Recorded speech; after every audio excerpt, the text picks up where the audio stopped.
Hello everyone, finally हमारा labour reforms अब implement होने वाला है। 2019 और 20 में आए हुए 4 लेबर कोड्स जो कि भारत की अर्थव्यवस्था और भारत के एम्प्लॉयमेंट स्ट्रक्चर को एक नई दिशा देने वाले थे, उसके इम्प्लीमेंटेशन सेंट्रल गवर्नमेंट के इम्प्लीमेंटेशन मात्र में भी 5 साल का अंतर था। But it is the biggest labour reform since independence, so congratulations to all of you. But इसमें अभी एक छोटा सा रोड ब्लॉक और है कि लेबर रिफॉर्म्स एक कंकरेंट सब्जेक्ट है, यानी स्टेट्स 28 स्टेट्स हैं हमारे पास, तो 28 स्टेट्स को अब अलग अलग अपने गजेट्स में इसको इम्प्लीमेंट करने के ऑर्डर्स निकाले होंगे। अब क्योंकि हर स्टेट का भाई फाइनेंसेस अलग अलग होता है, तो वो लोग अपने टेलर मेड लेबर कोड्स लेके आ सकते हैं। हाँ, बट ओवरऑल जो स्ट्रक्चर होगा लेबर कोड का वो यही 4 लेबर कोड्स होंगे। हर स्टेट अपने अपने हिसाब से इसमें कुछ कुछ मॉडिफिकेशंस कर सकता है, बट बेसिक आइडिया यही रहने वाला है। क्या इसमें अच्छाई है, क्या चैलेंजेस हैं, इन सब के ऊपर बात करेंगे। और जो भी सीरियस एस्पिरेंट रहे हैं या जो लोग न्यूज़ देखते पढ़ते हैं उनको मालूम होगा कि 2019-20 से लेबर कोड्स आ चुके हैं बट इम्प्लीमेंट नहीं हो रहे थे।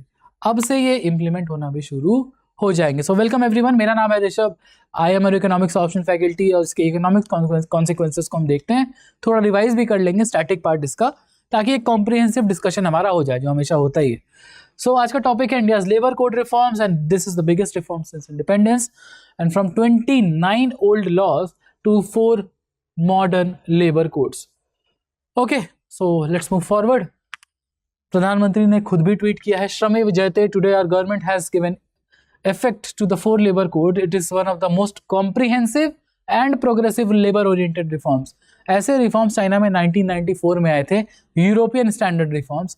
आज अब चाइना का एक तरह से आप देखो कि वर्कर सिक्योरिटी भी देख सकते हैं और बूमिंग मिडिल क्लास भी देख सकते हैं। Since independence, it greatly empowers our workers. It also significantly simplifies compliance and promotes ease of doing business. तो सोचो 1990 में हम लोगों ने एलपीजी रिफॉर्म्स किए थे, यानी प्राइवेटाइजेशन किया था। उसके बाद भी हमारे लेबर रिफॉर्म्स बहुत 1990 से पेंडिंग है और आज तक पेंडिंग थे। आज फाइनली 21 नवंबर को ये इम्प्लीमेंट हो गए सेंट्रल गवर्नमेंट से। अभी स्टेट्स में धीरे धीरे इम्प्लीमेंट होंगे। ओके, तो हुआ क्या? हुआ ये कि 29 जो ओल्ड लेबर कोड्स थे, लॉस थे हमारे, 4 मॉडर्न लेबर कोड्स में कन्वर्ट हो गए। अभी आगे देखेंगे हम लोग। Implementation is 21st of November 2025, very very important biggest reforms। और ये इफेक्ट करेंगे, मालूम है ज्यादातर किसको? इनफॉर्मल गिग वर्कर्स को, प्लेटफॉर्म वर्कर जैसे जोमैटो, एंड सबसे ज्यादा विमेन, यानी female workforce participation specially formalise sector में अब बढ़ने की संभावना हो सकती है। Also first time gig workers को लीगल रिकग्निशन मिलेगा, मतलब गिग वर्कर्स जिनको कोई हेल्थ बेनिफिट्स नहीं मिलते थे, फॉर्मल जॉब बेनिफिट्स नहीं मिलते थे, पेंशन बेनिफिट नहीं मिलते थे, अब इन गिग वर्कर्स को, जो आपके प्लेटफॉर्म गिग वर्कर्स हैं, ब्लू कॉलर जॉब्स, उनको भी लीगल रिकग्निशन मिलेगा, यानी कि अब उनको भी फॉर्मलाइज किया जा रहा है। कितनी बड़ी बात है ये।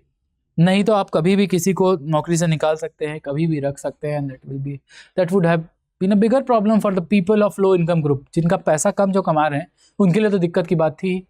यानी कि वो जो सबका साथ सबका विकास है, इस बात को थोड़ा और आगे बढ़ाते हुए, तो 4 लेबर कोड्स हमारे क्या हैं? पहला कोड ऑन वेजेस, दूसरा industrial relation, code on social security and code on safety and health.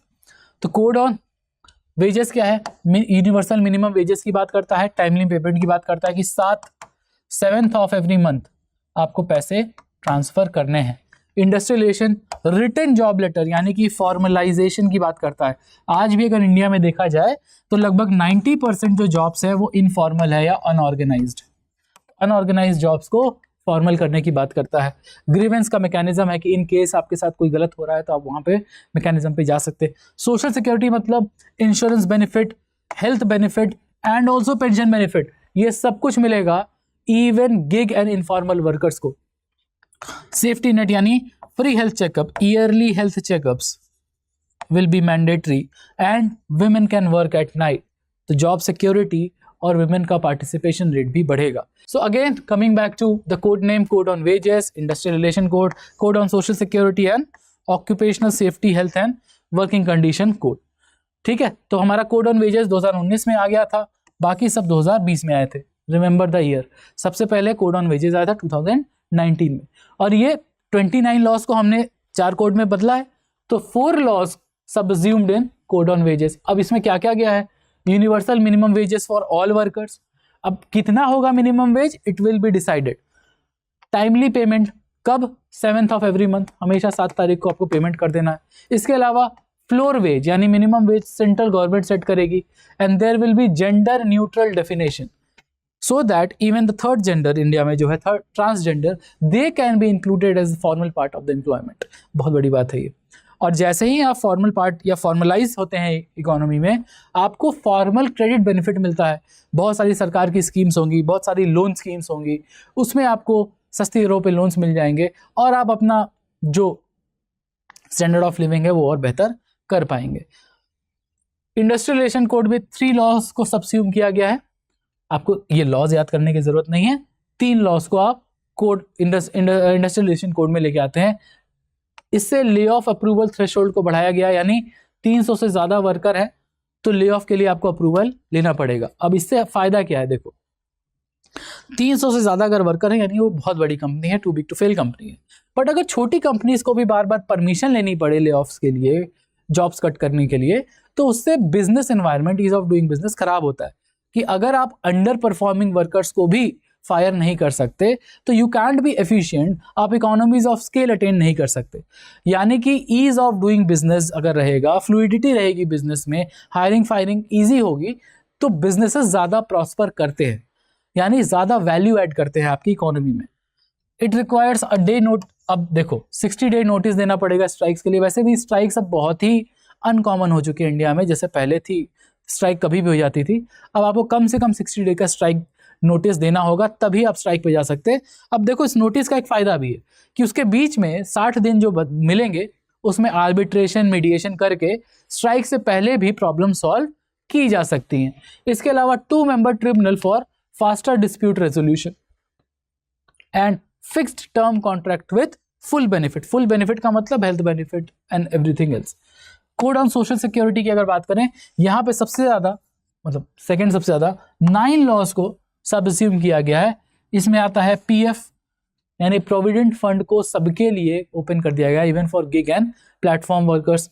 ESIC and gratuity to gig and platform workers. बहुत बड़ी बात है ग्रेचुटी की, अगर आप 2-3 साल 4 साल काम कर रहे हैं तो आपको आपकी तरफ ग्रेटिट्यूड दिखा रही है कंपनी कि हाँ देखो आपने मेरे साथ काम किया, आपने मुझे फायदा दिया, तो अब जब आप मुझे छोड़ के जाएंगे तो ये है आपके लिए एक lump sum amount, that is gratuity.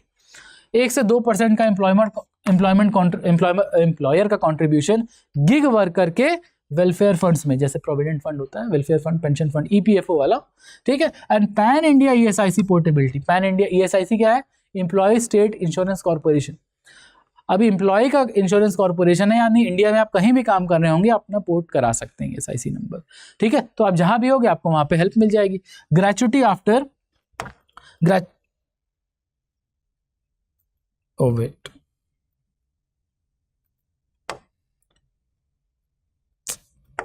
हाँ, ग्रेचुटी आफ्टर 1 ईयर,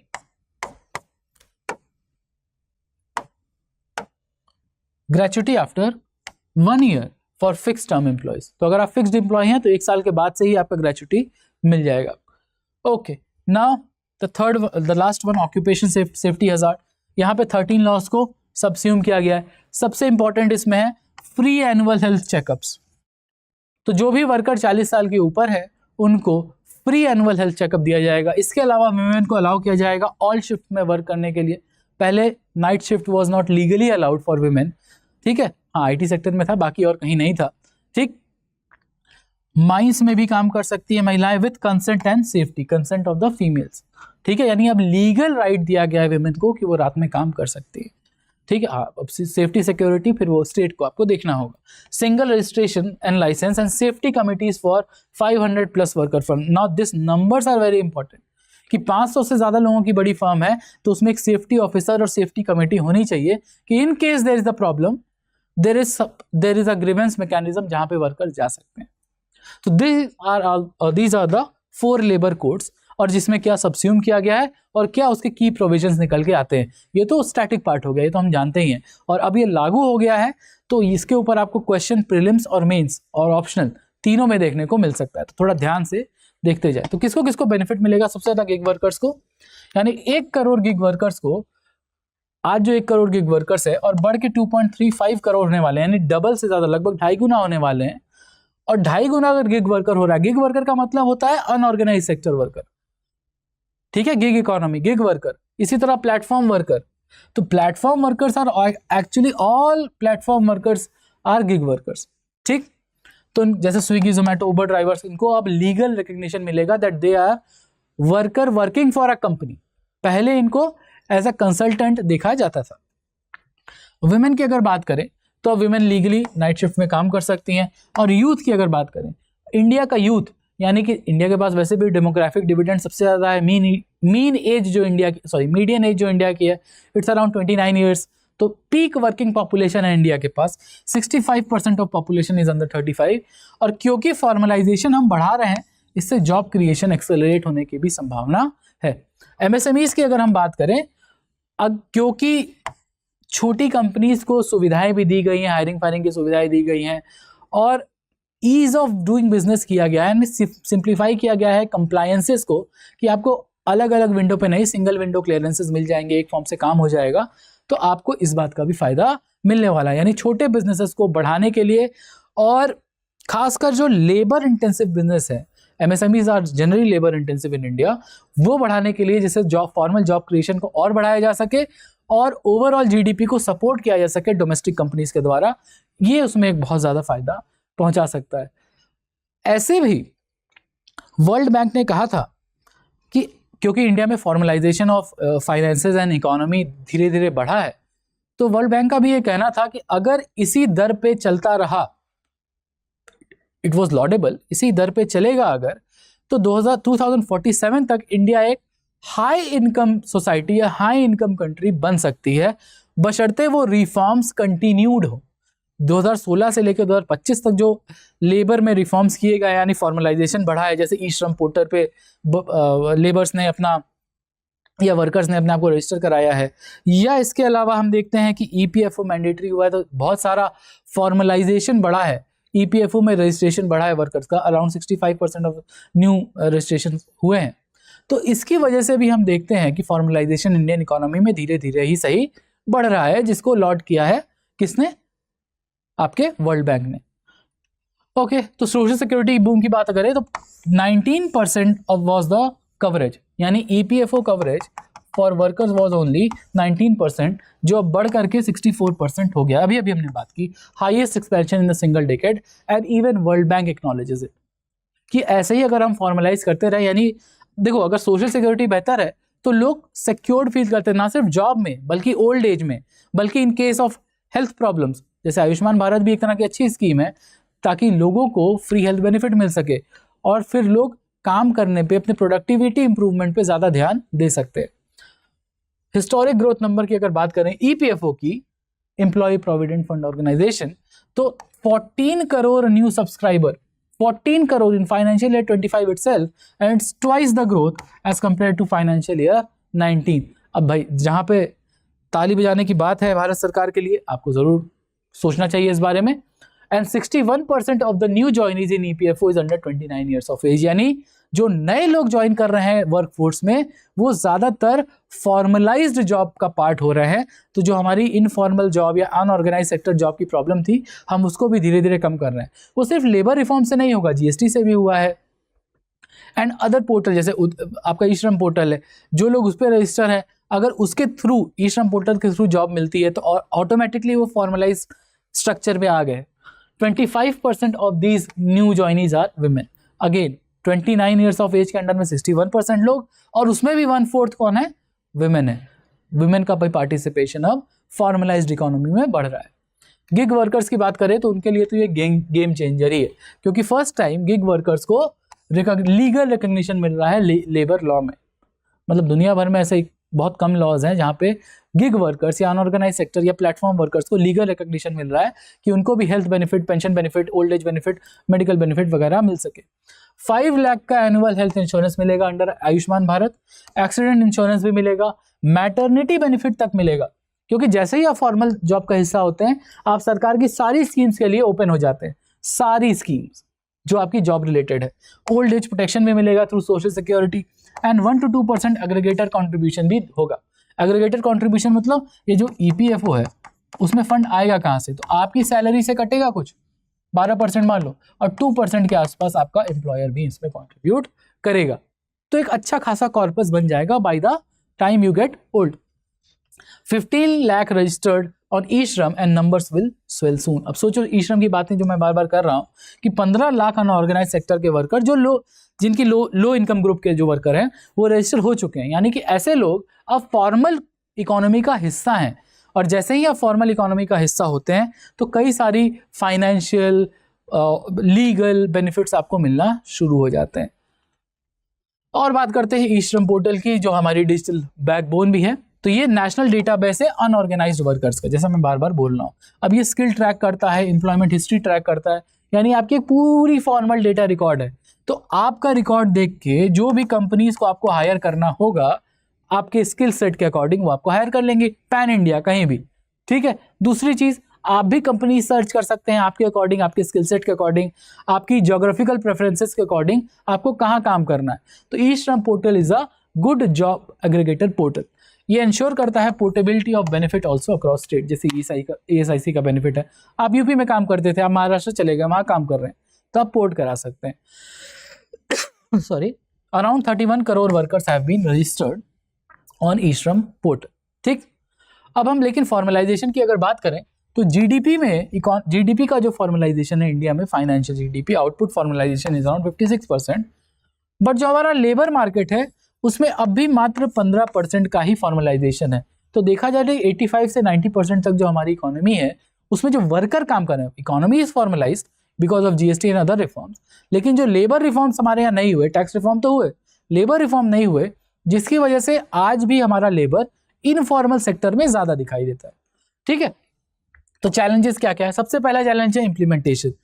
तो रूलिंग पार्टी के जो स्टेट्स हैं वहां तो इम्प्लीमेंटेशन में प्रॉब्लम नहीं आनी चाहिए लेबर कोड्स को लेके, बट हाँ जो अदर स्टेट्स है वहां लेबर इम्प्लीमेंटेशन में प्रॉब्लम आ सकती है। प्लस हर स्टेट में, अब क्योंकि आपको सोशल बेनिफिट बढ़ाना है तो आपको स्टेट वाइज ये देखना होगा कि आपके स्टेट फाइनेंसेस कैसे है, कि अगर आप ऑलरेडी बहुत कर्जे में हैं, आपका रेवेन्यू एक्सपेंडिचर ज़्यादा है, आप सब्सिडीज ज़्यादा देते हैं, आप फ्रीबीज ज़्यादा देते हैं, तो ऐसे रिफॉर्म्स जो लॉन्ग टर्म रिफॉर्म्स है उसके लिए आपकी जेब में पैसा ही नहीं होगा। तो how you will implement this in your states. तो अब 28 स्टेट्स हैं, तो हर स्टेट में अलग अलग रूल सेट होगा, और ये रूल सेट डिपेंड करेगा, क्योंकि ये कॉन्करेंट सब्जेक्ट है, आपकी फाइनेंशियल कैपेसिटीज़ के ऊपर। तो अगर आप खर्चा ज़्यादा करते हैं फ्रीबीज में और फोकस्ड नहीं है, फिजिकल कंसोलिडेशन नहीं है, तो there will be a problem in implementing labour codes, और ये लॉन्ग टर्म इफेक्ट डाल सकता है आपकी इकोनॉमी के ऊपर, स्टेबलाइज कर सकता है आपके स्टेट्स को, ठीक है, हब बना सकता है मैन्युफैक्चरिंग का।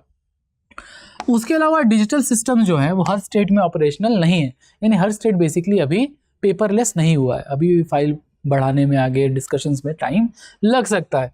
And there is no single compliance system, no single national compliance system yet, तो there can be implementation issues as far as states are concerned. क्योंकि अभी सोचो 5 साल के बाद जाके भारत सरकार अपने ही कोड को फॉर्मलाइज किए, इम्प्लीमेंटेशन पे लाइए, 5 साल लगे हैं, 2019 से लेके 25 है आज, खत्म होने वाला है। तो बाकी स्टेट्स को भी तो टाइम लगेगा सोचने में, उस लॉज में मॉडिफिकेशन करने में। दूसरा है लेबर यूनियन, हो सकता है क्योंकि लेबर रिफॉर्म्स जो किए गए हैं तो इसमें वर्कर्स के लिए तो फायदे हैं ही, लेकिन छोटी MSMEs, मतलब MSMEs के लिए भी, छोटी MSME क्या, माइक्रो स्मॉल मीडियम इंटरप्राइजेस के लिए भी फायदे हैं। यानी अब गवर्नमेंट कंट्रोल ईज हुआ है कंपनीज के ऊपर, खासकर वो कंपनी जिसमें 300 से कम वर्कर्स हैं, ठीक है। अब इसकी वजह से क्या होगा, स्ट्राइक राइट्स, जैसे हमने देखा ना 60 डेज से ज़्यादा आपको लगेगा, आपको पहले एक फॉर्मल नोटिस देना होगा कि देखो हम स्ट्राइक करेंगे 60 दिन के बाद, उसके बीच में आर्बिट्रेशन होगा, मीडिएशन होगा। तो इसकी वजह से अब ये जो स्ट्राइक राइट का कर्टेलमेंट हुआ है, इसकी वजह से हो सकता है एक पुशबैक आए। रिट्रेंचमेंट रूल में जो चेंजेस आए हैं उसकी वजह से लेबर यूनियन का फियर है कि हो सकता है कि स्ट्राइक्स हो सके या फिक्स टर्म कॉन्ट्रैक्ट का मिसयूज हो सके। फिक्स टर्म कॉन्ट्रैक्ट का मतलब जैसे आईटी सेक्टर जो है फिक्स टर्म कॉन्ट्रैक्ट को मिसयूज करता है। फॉर एग्जांपल क्या करता है कि एज अ फॉर्मल एम्प्लॉय नहीं रखता है वर्कर्स को, एज अ कंसल्टेंट वो लोगों को रखता है। और जैसे ही आप एज अ कंसल्टेंट लोगों को हायर करते हैं तो आपको ये जो सोशल बेनिफिट्स है ना वो देने की जरूरत नहीं होती। तो कंसल्टेंट का मतलब क्या है कि वो आपके पेरोल का सिस्टम हिस्सा नहीं है, वो एक तरह से आपको कंसल्ट कर रहा है। ही और she is like a freelancer who is working with you for a project basis. तो ये होता है कंसल्टेंट वाला problem. So need for strong collective bargaining, strong collective bargaining की जरूरत है, यानी मैनेजमेंट और लेबर यूनियंस के बीच में अभी से बातचीत शुरू हो जानी चाहिए, बिकॉज यही दो मेन स्टेक होल्डर्स हैं। ठीक है। Point number 3 is enforcement gap. अब देखो ब्राजील, देखो जैसे चाइना ने 2004 में लेबर रिफॉर्म्स लाए, 1994 में सॉरी, ब्राजील ने भी 2025 में लेबर रिफॉर्म्स लाए। ठीक, अब रिफॉर्म्स तो लाए और उसमें फोर्स्ड लेबर को इलीगल भी किया, बट चाइनीज कंपनीज जैसे जिनजियांग आप देखेंगे भी वो फोर्स्ड लेबर कर रही हैं, वो एम्प्लॉयज को कंपनसेट नहीं कर रही हैं। ठीक है, and almost like a sweat shop ऐसी वर्किंग कंडीशन है, like a forced labour condition. But Brazil क्योंकि वहां पे इंप्लीमेंट कर दिया गया बट एनफोर्समेंट नहीं की गई उतनी कड़ाई से, खासकर फॉरेन चाइनीज कंपनीज के ऊपर, तो वहां पे लेबर रिफॉर्म्स आने के बाद भी वर्कर्स की स्थिति और बदतर हो गई। तो एनफोर्समेंट गैप जो इंडिया में है, यानी training and skilling of administrative class is also necessary. ठीक है, तो state labour departments under resourced है, यानी वैकेंसीज ज़्यादा है। अरे वो स्टेट लेबर डिपार्टमेंट से याद आया एक सीरीज आई थी, उसमें भी एक लेबर कमिश्नर जी रहते हैं, वैसे ही एकदम वही बात कर रहा हूँ मैं। Need capacity building for inspectors, यानी कि skill development, digital monitoring which is also not yet ready. तो basically it's a IT gap also, and penalties must deter non compliance, यानी पेनाल्टीज को थोड़ा हार्श और इन्फोर्सेबल होना चाहिए। इंडस्ट्री का क्या कहना है, बहुत ही सिंपल। नास्कॉम ने कहा है कि this is an historic moment. Team lease ने कहा है कि it will accelerate formal job creation bye 32%। उबर का कहना है दैट द वेलकम रिफॉर्म्स। क्यों? क्योंकि इसमें अब गिग वर्कर को भी कवर किया जा रहा है, फाइनली फर्स्ट टाइम एवर।